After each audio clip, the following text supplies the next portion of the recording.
കണ്ടൽക്കാടുകളുടെ ഭംഗി നന്നായിട്ട് ക്യാമറമാൻ പകർത്തി.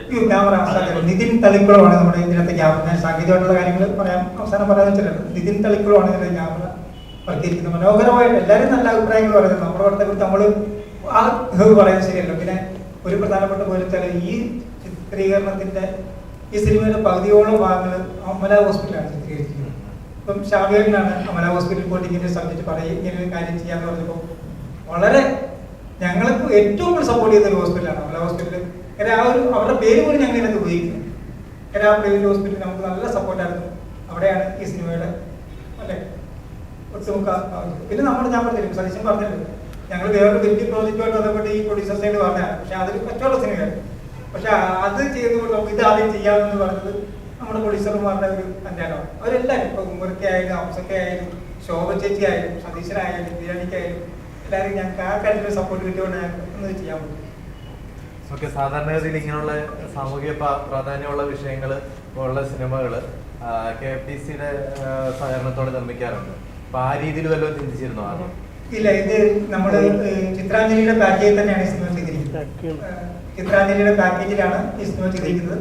പിന്നെ നമ്മൾ മറ്റുള്ള പടത്തിന് അവർ ഒരു വർഷത്തിൽ 2 പടമൊക്കെ അതിൽ ചെയ്യത്തുള്ളൂ. അപ്പൊ അതുകൊണ്ട് നമ്മൾ നിൽക്കാം. നമുക്ക് അത്യാവശ്യം കണ്ണുകളൊക്കെ പ്രൊഡ്യൂസർമാർ വന്നു. പിന്നെ ചിത്രാഞ്ജലിയുടെ പാക്കേജും കൂടെ നമ്മളെടുത്തു. അങ്ങനെ ആ പാക്കേജിലാണ് നമ്മൾ പടം ചെയ്തത്. നമ്മളിപ്പോൾ ഇതിനകത്ത് പറയേണ്ട പ്രധാനപ്പെട്ട പോയിന്റ് നമ്മുടെ അസോസിയേറ്റ് ഡയറക്ടറാണ്. അത് ഒന്നായിട്ട് ഞങ്ങൾക്ക് എത്ര കണ്ടൽക്കാടുകൾ നമുക്ക് സിനിമ കാണുമ്പോൾ അറിയാം. കണ്ടൽക്കാടുകളുടെ അല്ലെങ്കിൽ ചിത്രീകരണത്തിന് ഞാൻ പറഞ്ഞില്ല, രതീഷൊക്കെ ഒരുപാട് കഷ്ടപ്പെട്ടു. രതീഷുണ്ട്, അങ്ങനെ പിന്നെ സോണ ജയപ്രകാശുണ്ട്, വിനയുണ്ട്, പ്ലസറുണ്ട്, അങ്ങനെ എത്രയും പേര് അസിസ്റ്റന്റ് ഡയറക്ടർ സ്ഥാനത്തുണ്ട്, ഹരിത ഉണ്ട്. അപ്പോൾ അത്രയും പേരുള്ള കഷ്ടപ്പാടാണ്. ബാക്കി നമ്മുടെ സംഗീതം ചെയ്തവരും ആടിയവരും ഡീഗായിട്ടാണ് ഗാനങ്ങൾ എഴുതിയിട്ടുള്ളത്. ആൻഡ്രിയാണ് ഈ പാട്ടുകളെ കുറിച്ച് പറയാനാണെന്നുണ്ടെങ്കിൽ 2 പാട്ടുകളാണ്. അത് DB അജിത് കുമാർ മുന്തിരികൾ നടത്തപ്പെടുന്ന മോഹൻലാലിന്റെ ചിത്രത്തിൽ എഴുതിയിട്ടുള്ളത് ലിറിക്സ് ഫസ്റ്റാണ്. ഇത് ഞാൻ വർഷങ്ങളായിട്ട് സിനിമയിലുള്ളൊരു വ്യക്തിയാണ്. ചില ആൾക്കാർക്ക് എന്നെ അറിയാൻ തോന്നുന്നു. എൻ്റെ മെയിൻ തൊഴിൽ ഫ്ലൂട്ട്, സാക്സോഫോൺ ഇതൊക്കെയാണ്. പാടിയിരിക്കുന്ന ആൻഡ്രിയ മാർട്ടിനോ നന്നായിട്ട് പാടിയിരുന്നു.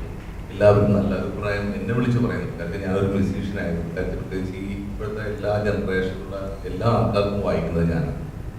ഇപ്പോൾ ജെയ്സിൻ്റെ ആണെങ്കിലും കോവിസുന്ദറിനാണെങ്കിലും എല്ലാ ആൾക്കാർക്കും വായിക്കുന്നത്. അപ്പോൾ അതുകൊണ്ട് സിനിമ എന്താണെന്ന് എനിക്കറിയാം. ഞാൻ ജോൺസേട്ടൻ മുതൽ തുടങ്ങി. അപ്പോൾ ഈ സിനിമ കണ്ടപ്പോൾ തന്നെ നല്ല മ്യൂസിക്കിന് നല്ല സ്കോപ്പുള്ള സിനിമ എന്ന് പറഞ്ഞാൽ ഭയങ്കര ബഹളമില്ലാത്ത കുറച്ച് സോഫ്റ്റായിട്ടുള്ള മ്യൂസിക്കുകൾ, എന്നാൽ കൊമേഴ്ഷ്യലൈസ് ചെയ്തിട്ടുള്ള ചില പരിപാടികളുണ്ട്.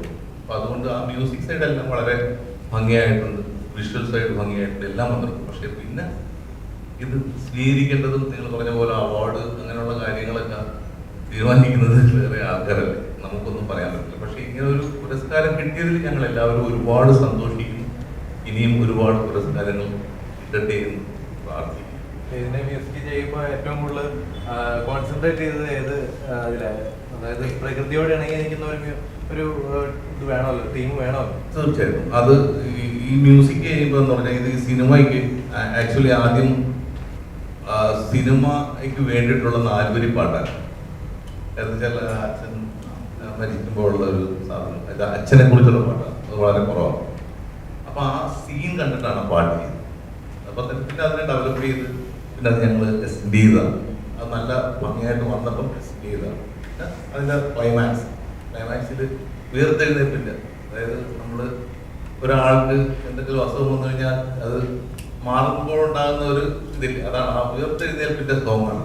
എന്നാൽ എല്ലാത്തിനകത്തൊരു പെയിനും നമ്മുടെ പ്രകൃതിയും എല്ലാം അതിനകത്തുണ്ട്.